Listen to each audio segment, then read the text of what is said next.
what can we talk about with regard to the tap testing that can look into doing some analysis on whether or not they're exposed to toxins, mycotoxins and mold that is coming from a front-loading washing machine using that tap test, not the EMA test we just saw, but the tap test. Okay, so we sell another test that is just their mold test plates, and very inexpensive, you guys. I highly recommend everybody get these. Yeah, I mean, and anyone who's taken, like, I guess middle school to high school biology, I'm sure you've seen these. They're the little, and I wish I had some with me, but they're just the round.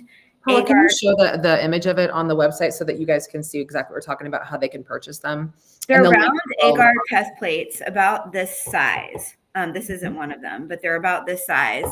And they have a little lid and they're plastic, and one side of them has sort of an agar gel and the other is just a plastic lid.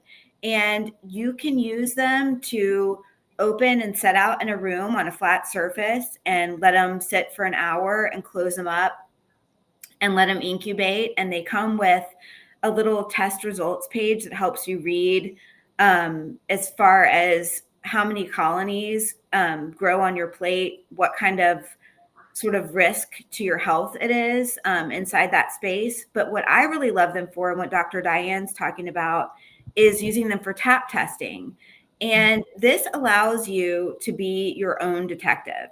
And it allows you at a very affordable price with no need for a lab to actually test items in your home or fresh clothing right out of your dryer to see if you are still being exposed to mold by things that may have accumulated a high mold count.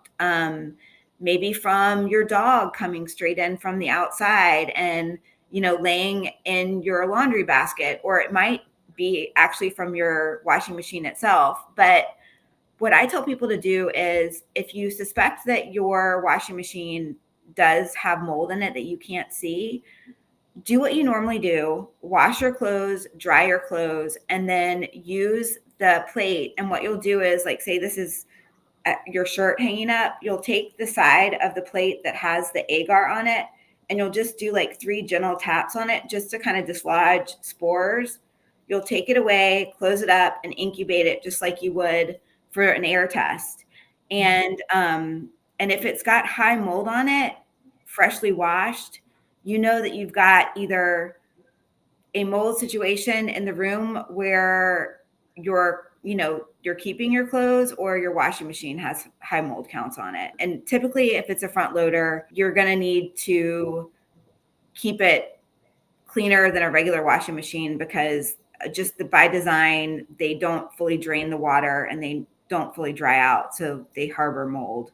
And you can smell it. I mean, you can smell the mildew when you walk into somebody's, laundry room. I mean, unless you were so moldy inside that you have lost, your tolerance to smell. Like, it starts to also really numb out your senses. Mm-hmm. And you can't smell it anymore. I mean, I was just at my parents' home and I was like, walked into the laundry room and I went, oh my goodness. And I smelled it and I looked straight on the rim of it, and just visible black mold everywhere. And then I went and saw their front filter for their refrigerator, which is also had mold. It was more white mold and more yellow mold. So it's really important, because most people just don't get this. Or there's like mold all along the edges of their shower or their bathtub, and they're like, no, we don't have any mold. And so it's really important to know what kind of things to use to clear that out, to be ahead of it.